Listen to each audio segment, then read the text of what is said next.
வணக்கம். பன்னீர் டிக்கா எப்படி பண்ணுறதுன்னு பார்க்கலாம். ஒரு பவுலில் 3 டேபிள் ஸ்பூன் தயிர் எடுத்திருக்கேன். அது கூட கொஞ்சமாக உப்பு, 1½ ஸ்பூன் வெறும் மிளகாய்த்தூள், கொஞ்சமாக மஞ்சள் தூள் சேர்த்துருக்கேன், 1 டீஸ்பூன் கரம் மசாலா, 1/2 டீஸ்பூன் ஜீரக பொடி, மிளகு பொடி. இது கடலை மாவு ஒரு 2 நிமிஷம் வெறும் கடாயில் வறுத்துட்டு சேர்த்துருக்கேன். 1 டேபிள் ஸ்பூன் எண்ணெய் விட்டு இது எல்லாத்தையும் நல்லா கலந்துக்கலாம். ஃபஸ்ட்டு இது நல்லா கலந்ததும் ஒரு அரை எலுமிச்சம்பழத்தை இதில் நல்லா பிழிஞ்சு விட்டுக்கலாம். இதையும் நல்லா மிக்ஸ் பண்ணி வச்சுக்கோங்க. இதுக்கு வெங்காயம், கொடமிளகாய், பன்னீர், கொஞ்சம் ஒரு 4 பீஸ் தக்காளி விதை இல்லாமல் எடுத்துக்கலாம். இதையும் இது கூட நல்லா சேர்த்து நல்லா கலந்து ஒரு அரை மணிலேருந்து 3/4 மணி நேரம் வரை இதை நல்லா கலந்து ஊற வச்சு வைக்கலாம். இப்போது இதுக்கு தேவையான க்ரீன் சட்னி ரெடி பண்ண போகிறோம். ஒரு மிக்ஸி ஜாரில் ஒரு 20 வறுத்த வேர்க்கடலை, 1/2 ஸ்பூன் ஜீரகம் சேர்த்துருக்கேன்.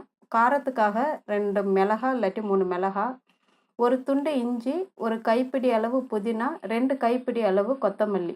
இது எல்லாத்தையும் நல்லா ஒன்றா சேர்த்து நல்லா அரைச்சிக்கலாம்.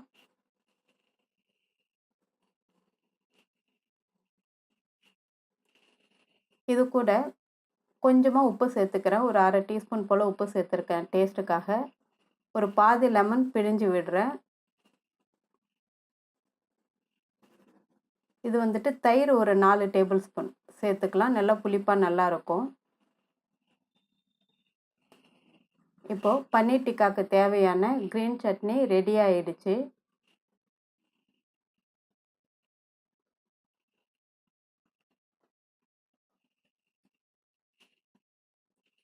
இப்போது நம்ம ஊற வச்சுருக்கிற இந்த பன்னீர், கொடமிளகாய், வெங்காய துண்டுகளை இந்த மாதிரி ஒரு லாங் டூத் பிக்கில் ஒன்று ஒன்றா நமக்கு விருப்பப்பட்ட மாதிரி இந்த மாதிரி கோத்துக்கலாம். ஆர்டரில் கோத்து தனியாக ஒரு பிளேட்டில் வச்சுக்கோங்க.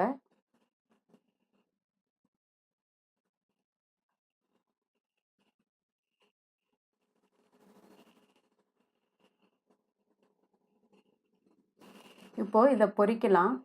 ஒரு கடாயில் ஒரு 2 டேபிள் ஸ்பூன் எண்ணெய் சூடு பண்ணியிருக்கேன். எண்ணெய் சூடு பண்ணிவிட்டு பொறுமையாக நம்ம கோத்து வச்சுருக்கிற இந்த பன்னீர் துண்டுகள் எல்லாம் இந்த கடாயில் வச்சு ஒரு மீடியம் ஹீட்டில் வச்சுக்கோங்க. ரொம்ப ஹை ஹீட்டில் வைக்க வேண்டாம். ஏன்னா பன்னீர் டக்குன்னு சாஃப்ட் ஆகிடும். அதனால் ஒரு லோ ஃப்ளேம்லேயே வச்சு இந்த மாதிரி 4 பக்கமும் திருப்பி விட்டு நல்லா பொறுமையாக வேக வைக்கலாம். நல்லா அந்த இது ப்ரௌன் கலருக்கு வரணும் அந்த மசாலாலாம். அந்த மாதிரி பொறுமையாக பண்ணலாம்.